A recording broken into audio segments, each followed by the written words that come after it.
Amen. So mga kapatid, welcome sa ating morning revival preview. At ang schedule natin ngayon ay week 34, day 4. Amen. So magbabasa na ako ng mga Bible verses natin. John 10:11, I am the good shepherd. The good shepherd lays down his life for the sheep. 1 Peter 2:25, for you were like sheep without being led astray. But you have now returned to the shepherd and overseer of your souls. So ito yung dalawang verses natin na ang topic natin, syempre, related pa rin sa shepherding o pagpapastol. So magbabasa na ako.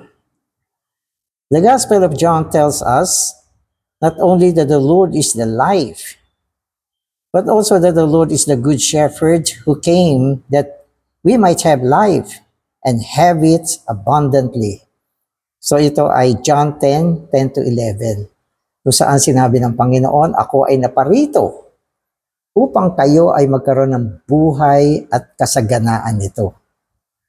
So, malinaw na ang pagpunta ng Panginoon dito ay sa isang natatanging dahilan. Ito ay ang bigyan tayo ng buhay at kasaganaan nito. So una, bigyan tayo ng buhay. So yan yung time na tayo ay nanampalataya, na isilang na muli, nagkaroon ng buhay na walang hanggan. At sinabi niya, kasaganaan. Ito naman yung tuloy-tuloy na tustos ng buhay na tinatamo natin mula sa Panginoon sa pamamagitan ng pagpapastol na marami mga kapatid. Kaya yung layunin ng Panginoon na magbigay ng buhay at kasaganaan nito ay kinukumpleto. Yung pagbibigay ng kasaganaan ng buhay, kinukumpleto siya. Isinasagawa siya ng mga deputy shepherd. So, deputy shepherd. Dito naman, meron siyang binanggit na shepherd. Mamaya, ma-encounter natin. Amen. So furthermore, the Gospel of John tells us that the Lord as the Good Shepherd would lay down his life to form the Jewish believers and the Gentile believers into one flock under the shepherding of himself as the one shepherd. Ito naman. So dito naman binabanggit sa atin ang pagsasanib ng dalawang grupo ng tao para maging isang kawan lang. At para magawa naman niya ito, nilatag niya yung kanyang sariling buhay. So dalawang kahulugan niya. Yung isa, yung physical na life niya, binigay niya. O yung dibinong buhay niya, binigay niya. At yung isa pa ay yung kanyang soulish na life, binigay din niya. Upang pag-isahin niya itong dalawang grupo ng tao na binubuo ng mga Jewish believers at mga Gentile believers. Hindi tayo Jewish, Gentile tayo. Sapagkat ang pagkakahiwalay nitong dalawang grupong taong ito, hindi basta-basta. Napakatindi na tila baga walang paraan para pag-isahin sila. At ang pagbubukod ng mga Hudyong mananampalataya mula sa mga Hentil ay isinagawa sa pamamagitan ng mga ordinansa. Pero yung ordinansa, pinako rin niya sa krus. Wala na yun. Kaya lang, yung epekto niya, matindi pa rin. Kaya kailangan, bigyan niya ng buhay itong dalawang grupo ng taong ito, yung mga Hentil na mananampalataya, yung mga Hudyong mananampalataya, upang sa pamamagitan ng isang buhay, pagsanibin sila at gawing isang kawan lang. Hindi pwedeng dalawang kawan Kailangan isa lang ang kawan ng Diyos. At ang unique na paraan ng kanyang para maipagsanib niya itong dalawang ito ay ang buhay niya na nailatag niya. Binigay niya ang kanyang buhay. Siyempre, alam mo, tayong dalawa, meron tayo isang buhay ni Kristo. Ang buhay mo ay buhay ni Kristo. Ang buhay ko ay buhay ni Kristo. Automatic, magkakaisa tayo. Isang buhay lang yan So alam niyo ba, ang pagkakaisa sa buong sansinukob ay pinatindi sa pamamagitan ng buhay. Maging ang mga hayop, ganyan. Isang buhay, isang kawan. Hindi pa pwedeng pagsamahin yung mga hayop na iba-iba ang buhay. Pag aso, dapat buhay ng aso para mabuo sila bilang isang kawan. Tupa, kambing, elepante, isang buhay lang dapat. At tayo naman, ganun din. Jewish believers, si Kristo ang buhay. Gentile believers, si Kristo ang buhay. Ano mangyayari? Maging isang kawan yan. Amen. Amen. As the chief shepherd and the great shepherd of God's flock, He will shepherd us for eternity as the Lamb of God.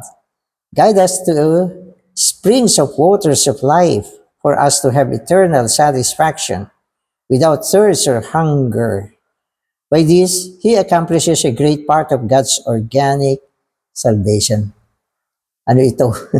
So ito naman ay yung pagpapastol niya hanggang sa walang hanggan.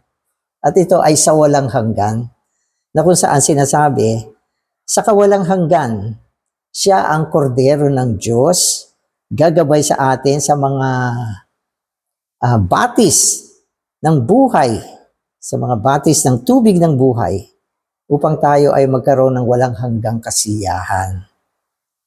So, wala nang uhaw, wala nang gutom, no? At yan ay mangyayari sa eternity.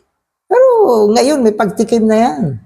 Alam niyo ba yung mga spiritual na bagay na magaganap sa kawalang hanggan? Merong pagtikim sa panahon na ito. Paano mo matitikman yung walang hanggang kasiyahan? Sa espiritu. Sa espiritu. Kapag ikaw ay naibaling sa espiritu, wala kang uhaw, wala kang gutom, meron kang kasiyahan. Pero pagtikim lang yan, yung buong lasa ng mga bagay na ito sa darating na walang hanggan. No? Kaya yan ang ating destination. Amen. We all were regenerated and are under the shepherding of the Lord as the good shepherd.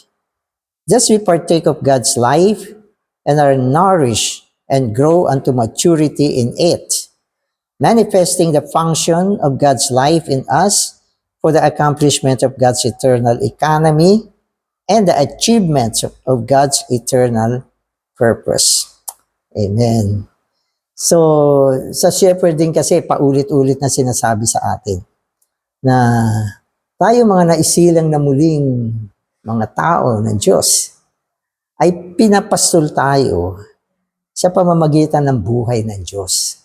Kaya yung title nito Shepherding According to God.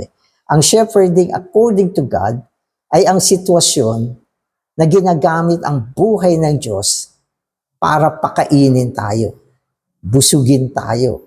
At sa pamamagitan ng buhay ng Diyos, matamo natin ang gulang. Kasi mga believers, dapat lumago hanggang maging magulang. So, paano bang proseso ang paglago? Ito ay ang paglago ng Diyos na naibahagi tungo sa loob natin.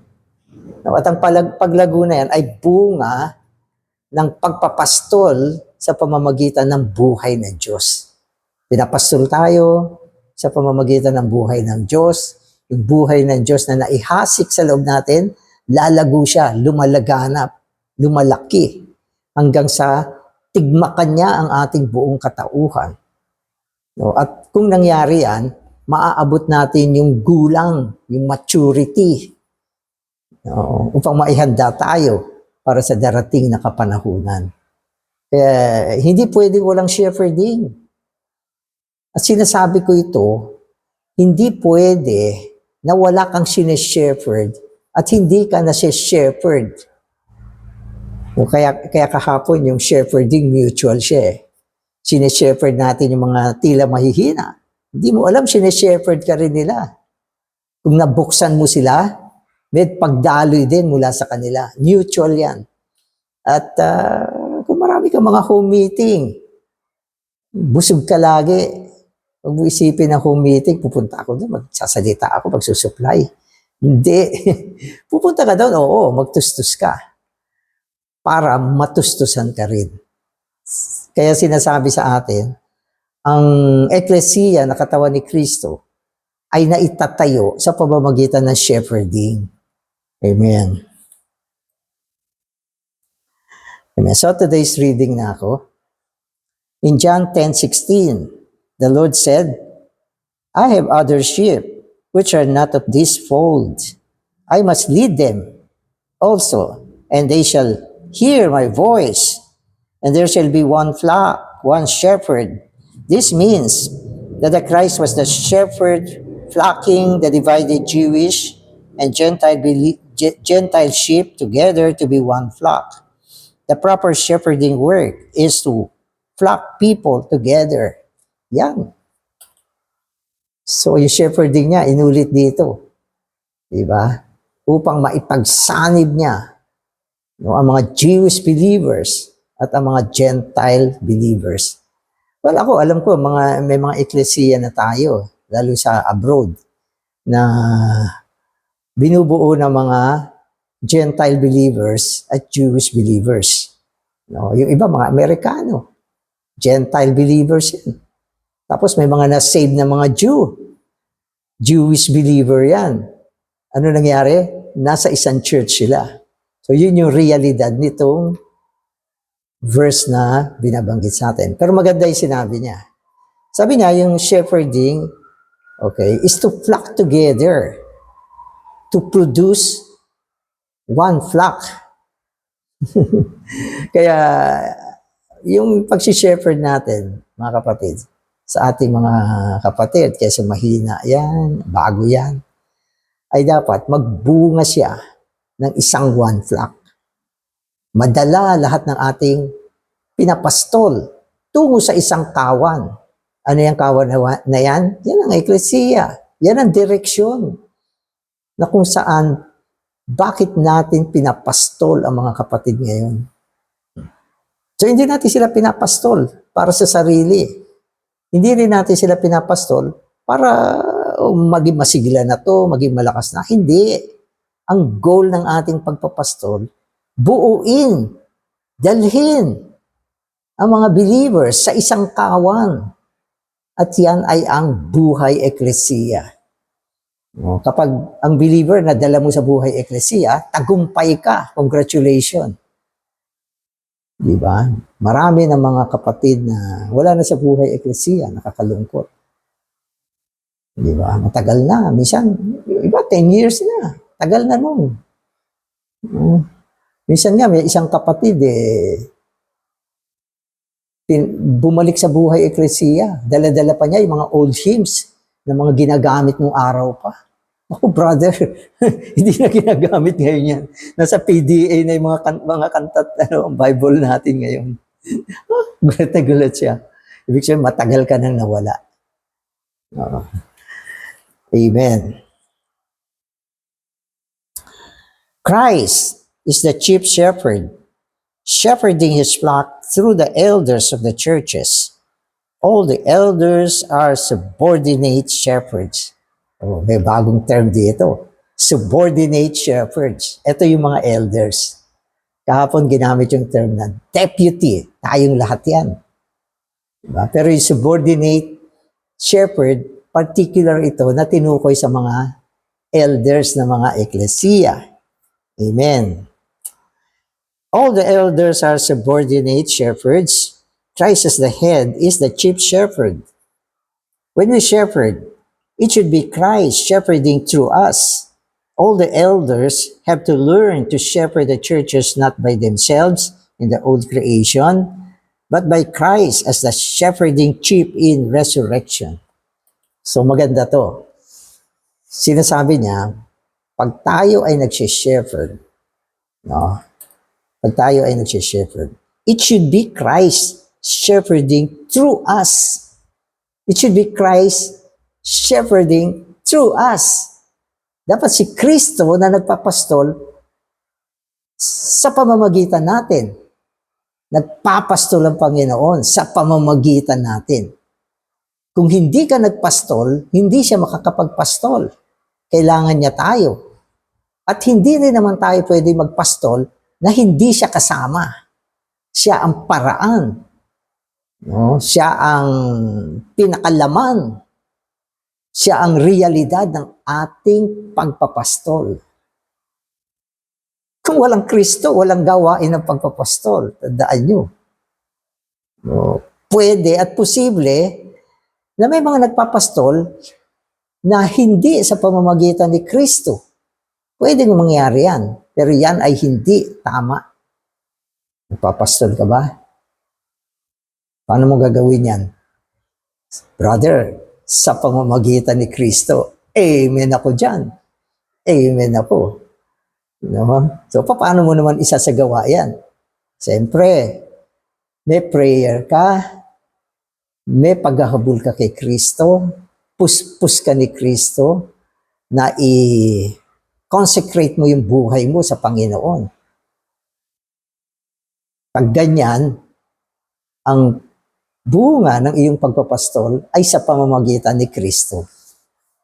Amen. Habang minsan nagsasalita ka, daman-dama mo si Kristo, dumadaloy doon sa kausap mo. No? Pag nagpo-propesiya ka, no? Iprinopropesiya mo si Kristo sa kanila. Ang ganda. Ang lakas ng pagpapastol. Daman-dama ng tao na, ano ito? Naibabaling ako kay Kristo pag nakikinig ako dito sa brother na ito. Ganon dapat. Huwag tayong magsarili. Huwag kang magtiwala sa sarili mo. Huwag kang humayo na hindi mo kasama ang Panginoon. At maging bago mo buksan ang bibig mo para magministeryo, Lord, eto na. Bubuksan ko na yung bibig ko. Dumaloy ka na. O, yan ang sinasabi ko sa pamamagitan ni Kristo ang pagpapastol natin. Nako. Nasa meeting ka, Panginoon, ako na susunod dito. Panginoon, yung loob mo talagang gigil na gigil ka na maidaloy ang Panginoon. Yan. Mga kapatid, yan. Hindi yan mahirap mag-share. Ano i-share ko? Hindi ganun. Dapat, Panginoon, eto na. Idaloy mo na yung sarili mo. Dito, kung 5 yung ka-committee mo, ito 5, Panginoon. Daluyan mo ito. Ganda nito, amen.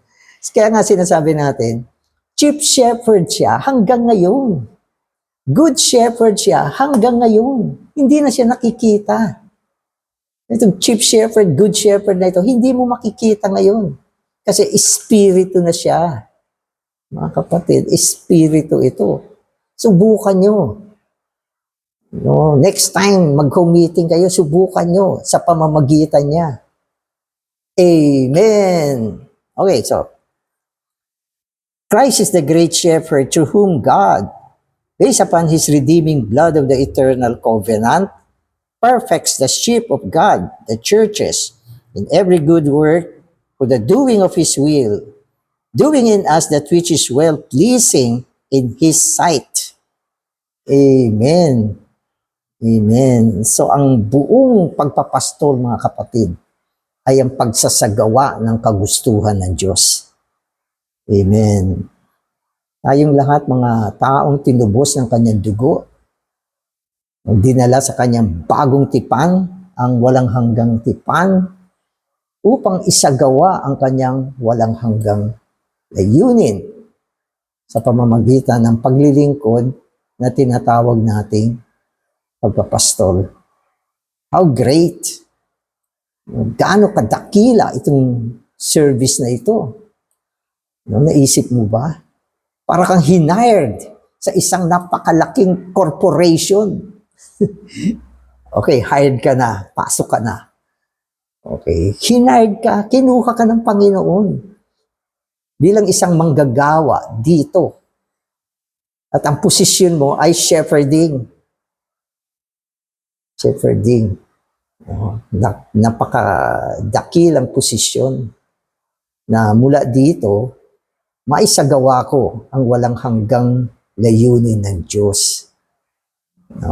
Kaya,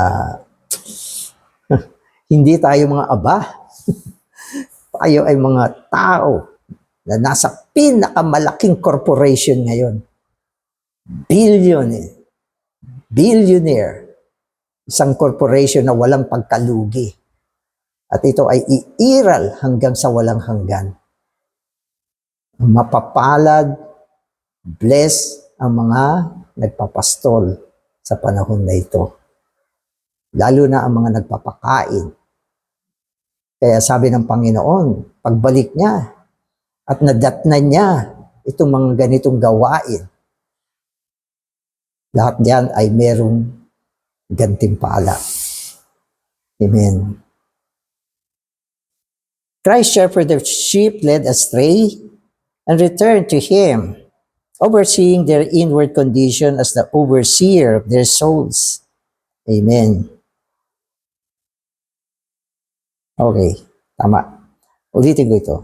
Christ shepherds the sheep led astray and returned to him, overseeing their inward condition as the overseer of their souls. This should be a part of his inward comforting of the believers. Amen. So ito na yung isang special na shepherding na ginagawa ng Panginoon.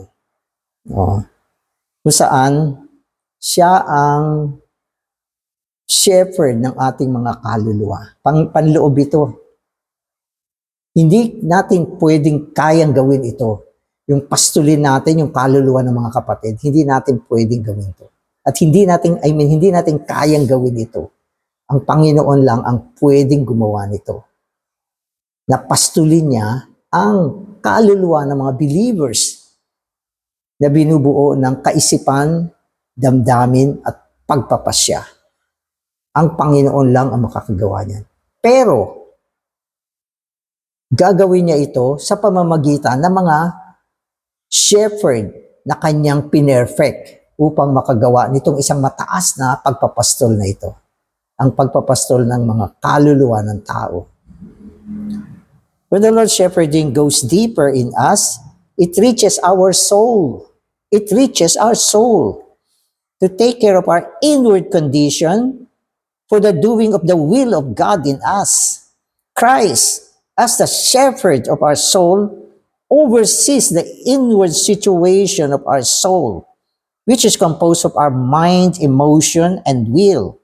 We need Him to perfect our mind, adjust our emotion, and correct our will. So yan yung sinasabi natin. Malalim na pagpapastol, napapastulin niya ang kaluluwa ng mga tao. Kasama tayo dyan. Tayo kailangan natin yan.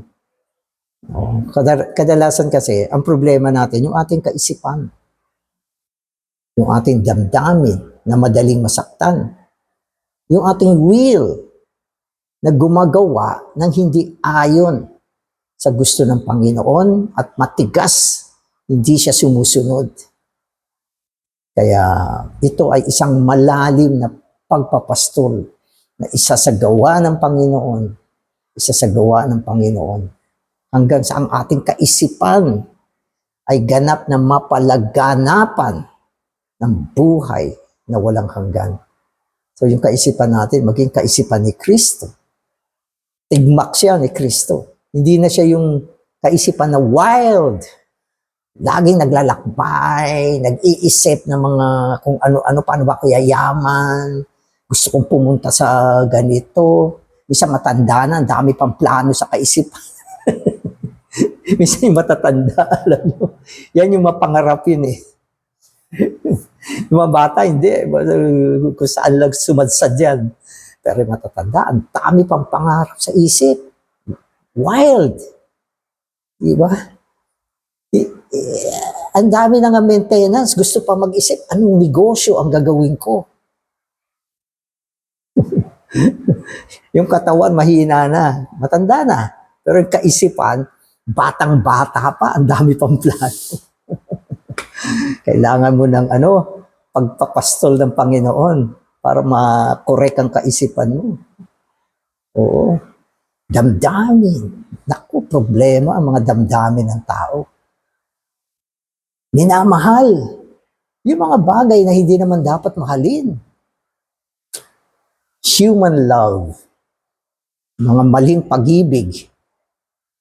Diba? Kailangan mo mapastol sa iyong damdamin. Damdamin na napakasensitibo. Diba? Damdamin na napakamaramdamin. Kailangan mo ang pagpapastol ng Panginoon para bigyan ng comfort yung ating damdamin, mai-adjust siya sa tamang direksyon. Diba? At yung will ng tao. Yun nga, binabanggit ko, yung will ng tao. Sumasalungat. Matigas ang puso. Hindi nakikinig sa Panginoon. Hindi tinatahak ang landas ng Panginoon.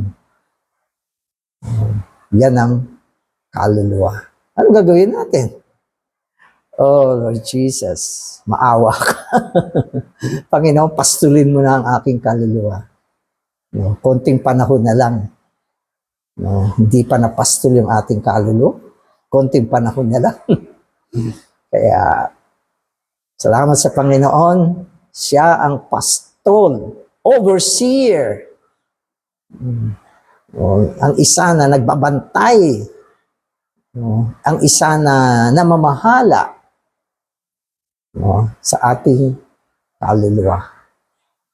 Diba? So isang araw makita mo, pag ikaw ay napastol ng Panginoon, ang laki ng pagbabago sa buhay mo. At syempre, ito ay ginagawa rin niya sa pamamagitan ng mga kapatiran. Lalo kayo, mga elders. Binanggit dito, mga elders kayo eh. Elders ba kayo? Oo, tinalaga kayo eh. Diba? Yung iba, ang tawag, responsabling kapatid. Pero elders din yan. Anong ginagawa niyo? Sabi ni Pedro, ang mga elders, pastulin ninyo ang kawan ng Diyos na binili niya sa pamamagitan ng kanyang dugo. Isipin mo. Tapos, chinarge ka na magpastol. Anong ginagawa mo? Sa buong sanlinggo, ilang bahay ang binibisita mo? Ilang kapatid ang kinakaugnay mo? Ilan ang home meeting mo? Diba? At kumusta ang panalangin mo? Mga kapatid, kailangan natin ng maging subordinated shepherd. Mga taong nagpasailalim sa punong pastol upang sila ay madala ng Panginoon sa gitna ng gawain na ito. Amen. At sasabihin naman ng ibang, hindi naman kami elders eh. Oo. Huwag mong sabihin yan, delikado yan. Baka maisang tabi ka ng Panginoon. Kaya ang pagpapastol, ang unique na tatanging paraan para itayo ang eklesiya. So, magbabasa na ako. At mahaba na yung mga sinasabi ko.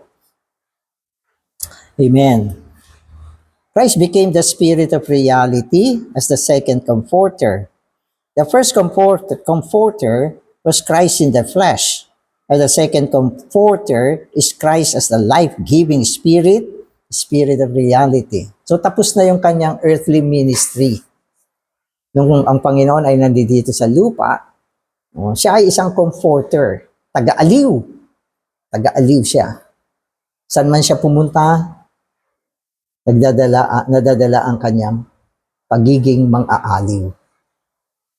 Pero ang Panginoon ngayon ay espiritu na. At siya ay nasa ikalawang yugto ng kanyang pagiging mang-aaliw. Kaya binili niya ito.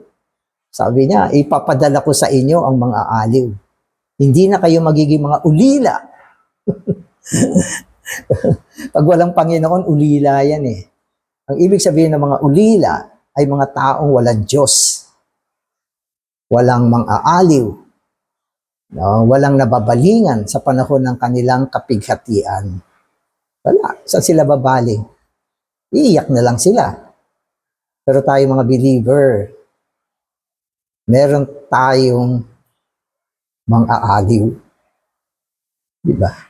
So, sa lahat ng kapanahunan, ako, nagdaan ako. Nagkasakit ako. Walang pinipili ang sakit. No? At yung panahon na yan, yung calling ko, iba. Iba yung calling mo na ang saya-saya mo, Lord Jesus. Pero ito, sa gitna ng pain, oh Lord Jesus. Oh Lord Jesus. Amen. At ang Panginoon naman ay nagre-respond. Kaya meron tayong sandigan. Kumbaga sa meron kang sandalan.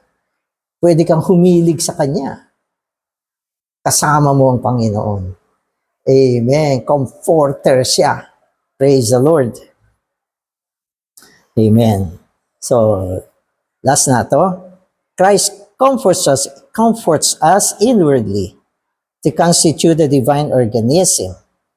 The incorporation of the process and consummated triune God with His regenerated and transformed elect. As the second comforter, Christ is the Spirit of reality who comes not only to be with us, but also to be in us, the redeemed ones of God. Then the Son, in whom we believe, is in the Father, and we are in Him, and He is in us. These four ins show the triune God incorporated with His redeemed and transformed people to be one entity. So ang ganda nito. Ito ay pinapakita sa atin ang napaka-unique na position na kung saan tayo ay na-incorporate sa Tres Unong Diyos. Kasi ang Tres Unong Diyos ay corporation ito ng Ama, Anak at Espiritu. Hindi mo mapaghihiwalay yan. Tatlo, isa. Triune. Corporation. Divine corporation. Pero ngayon, naging four ins. Sino yung ika-fourth? Tayo. Dinala tayo sa incorporation ng unique, divine, triune God. No, na kung saan tayo ay naipasok at naihalo sa Kanya. No, kaya ito yung position natin ngayon. Ito yung position natin ngayon. So naalala nyo yung Tres Unong Diyos, Ama, Anak at Espiritu? Eventually, yung humanity ng Panginoon na-incorporate din sa Tres Unong Diyos. No, na isa sa Pangulong Diyos ay hindi lang merong dibinong esensya, kundi ang kanyang human essence na incorporated sa Tres Unong Diyos. At ngayon, another,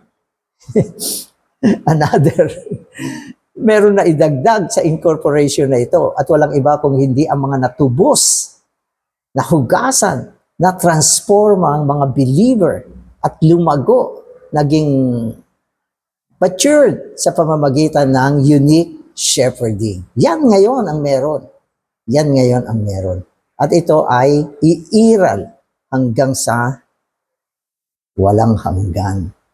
Amen. So salamat Panginoon. Ikaw ang aming mabuting pastol, ang Pangulong Pastol. Na kami rin, dinala mo sa ganitong gawain upang sa pamamagitan ng aming mga pagpapastol, ikaw ay magkaroon ng daan upang maging realidad ng isa na nagpapastol sa mga kapatiran namin. Salamat din, Panginoon, sa malalim mong pagpapastol tungo sa aming mga kaluluwa upang ang aming kaisipan, damdamin at pagpapasya, Panginoon, maisagawa, mapuspusan ang dibinong elemento mo, mapalaganap dito at kami maging kaisa mo. Salamat, Panginoon. Amen.